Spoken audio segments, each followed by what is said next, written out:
त्याची तर आयझेडच. आणि मी बोलले म्हणून तुम्ही सगळी टोळधाड माझ्यावर सोडली. घाणेरडे अश्लील फोन, धमक्यांचे फोन, मी अमका बोलतोय आणि हे बघून घेऊ आणि तुला असं करू. काय करणार आहात तुम्ही? मारणार आहात का आम्हाला? तुम्ही तुमचं काम करा.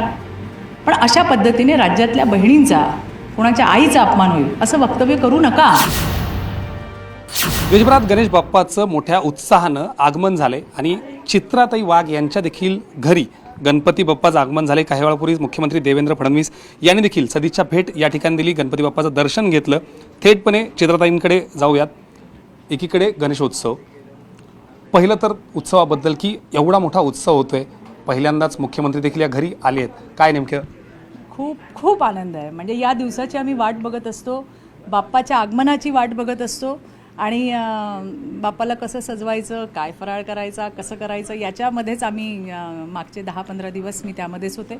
आणि आजही पहाटे 6पर्यंत आम्ही हे सगळं लावत होतो. पण अजूनही मला वाटतं काहीतरी लावायला हवं, करायला हवं असा आनंद त्या ठिकाणी असतो. आप्तेष्ट येतात, मैत्रिणी येतात, नातेवाईक सगळे. म्हणजे एरवी कधी भेट होत नाही, पण आता या वेळेला गणपतीमध्ये मात्र सगळ्यांना माहिती आहे की कुठे जाणार नाही, त्यामुळे सगळेजण आवर्जून घरी येतात. आणि त्याहून आनंदाचा क्षण म्हणजे की आज आमचे देवाभाऊ वर्षातून एकदा गणपतीच्या निमित्ताने घरी येतात. मागच्या 2 वर्षी उपमुख्यमंत्री म्हणून आले. आजचा दिवस खास आहे की आमचे देवाभाऊ मुख्यमंत्री म्हणून माझ्या घरी आले, माझ्या परिवाराशी संवाद केला आणि अतिशय सहज असं घरातल्या सगळ्या लोकांसोबत मिसळून गेले आणि खूप आनंद देऊन गेले. म्हणजे ही भेट त्यांची एका बहिणीच्या घरी यायची. त्यांच्या तर लाखो करोडो बहिणी या ठिकाणी महाराष्ट्रामध्ये आहेत, पण मी भाग्यवान आहे की त्यांच्या सानिध्यात मला काम करायला मिळतं आहे, त्यांच्यासोबत काम करायला मिळतं आहे. तर हा एक आनंद फार वेगळा आहे. देवाभाऊ येऊन गेलेत, पण असं म्हणायचं का की देवाभाऊ या बहिणीच्या पाठीशी आहे? कारण ज्या पद्धतीनं आंदोलनामधून एका बहिणीवर अगदी खालच्या स्तरावर टीका होत होती, कुठंतरी ट्रोल केलं जात होतं, हा भाऊ पाठीशी आहे असाच मेसेज म्हणायचा? पहिल्यांदा तुमच्या घरी आले ते? नाही, ते तर कायम आमच्या पाठीशी आहेत. ते फक्त माझ्याच नाही, राज्यातल्या करोडो बहिणींच्या पाठीशी आहेत. तुम्ही परवाच बघितलं की कशा पद्धतीने 30-35 लाख राख्या या देवाभाऊसाठी त्या ठिकाणी राज्यातल्या बहिणींनी पाठवल्या होत्या. आणि नेहमीच ते सगळ्यांच्याच मागे असतात, सगळ्यांना मदत करत असतात. हा त्यांचा स्वभाव आहे. त्यांच्या चांगुलपणाचा कधीतरी गैरफायदा घेतला जातो असं मला स्वतःला वैयक्तिक वाटतं.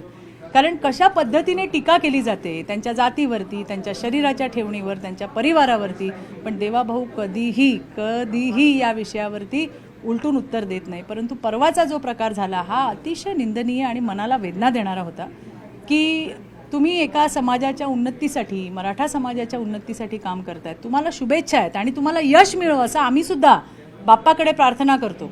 परंतु त्या वेळेला तुमची बोलण्याची जी पद्धत आहे की तुम्ही मुख्यमंत्र्यांवर टीका करता करता इतकी पातळी घसरली की तुम्ही त्यांच्या आईला लक्ष केलं, त्यावरून तुम्ही शिव्या दिल्यात. आता आम्ही त्याच्यावरती बोललो तर तुम्ही आम्हालाही बोललात. बरं, नंतर मला संध्याकाळी असं बातमी कळाली की त्यांनी ते शब्द मागे घेतलेत, तर त्याचं स्वागतच आहे. परंतु पुन्हा पुनरावृत्ती नको. मी तर तुम्हाला तेवढंच सांगितलं, तुम्ही जे काही बोललात, तुम्ही जे बोललात त्याला मी उत्तर दिलं.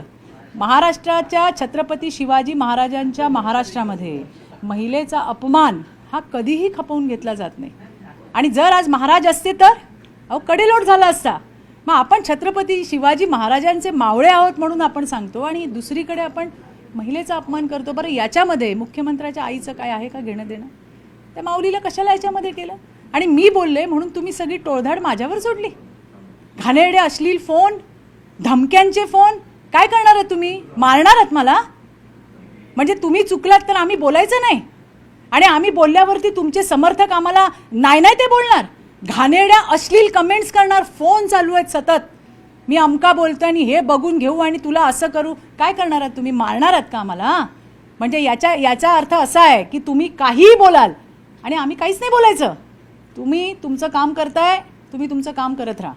तुम्हाला यश मिळो या माझ्यासुद्धा सदिच्छा आहेत. आमच्यासोबत सुद्धा मराठा बांधव काम करतात ना.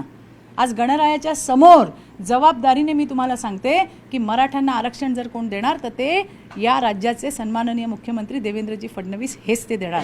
हे मला त्या ठिकाणी सांगायचं. बघा, बोलायला खूप बोलता येईल. मागे काय झालं, कोण होतं कोण नव्हतं, मला त्यात नाही पडायचं आहे. मला एवढंच सांगायचं आहे की तुम्ही तुमचं काम करा, पण अशा पद्धतीने राज्यातल्या बहिणींचा, कोणाच्या आईचा अपमान होईल असं वक्तव्य करू नका. एका बाजूला शब्द माघार घेतले असे म्हणतात, दुसऱ्या बाजूला ही टोळधाड कुठतरी विरोधाभास वाटतोय. कारण आता आंदोलन देखील परवानगी मिळाली आहे, मुंबईत ते यायचं म्हणतायत, मोठी संख्या होईल, कायदा व सुव्यवस्था, हे सगळ्या गोष्टी आहेत. गणेशोत्सवाच्या दरम्यान एकीकडे शब्द मागे घेतले आणि दुसरीकडे हा सगळं, याला कसं बघताय? बघा, असं आहे की राज्य सरकारने परमिशन दिली आहे, राज्य सरकारने स्वागत केलं आहे त्यांचं, या तुम्ही मुंबईमध्ये. तर त्यांनीही सांगितलं आहे की बाबा मी काही त्रास देणार नाही, म्हणजे गणेशोत्सवाला काही गालबोट लागणार नाही. तर आपण थोड्या वेळासाठी त्यावरही विश्वास ठेवू की ते नाही तसं वागणार. आणि बाकी मुंबईकरांच्या सुरक्षेसाठी राज्य शासन आणि प्रशासन हे सगळेही, त्यांनीही काहीतरी प्लॅनिंग नक्कीच केलं असेल. आणि त्यामुळे मुंबईकरांसाठी सगळ्यात मोठा असणारा जो गणेशोत्सव आहे त्याला गालबोट लागणार नाही अशीच अपेक्षा आपण करू. खूप खूप धन्यवाद. या निमित्तानं खरं तर जास्तीत जास्त कुठंही हे न करता गणेशोत्सवाला गालबोट लागणार नाही ही माफक अपेक्षा यावेळी भाजप नेत्या चित्रा वाघ यांनी व्यक्त केली आहे. सचिन कोपडेचा राहुल झोरी, न्यूज 18 लोकमत, मुंबई.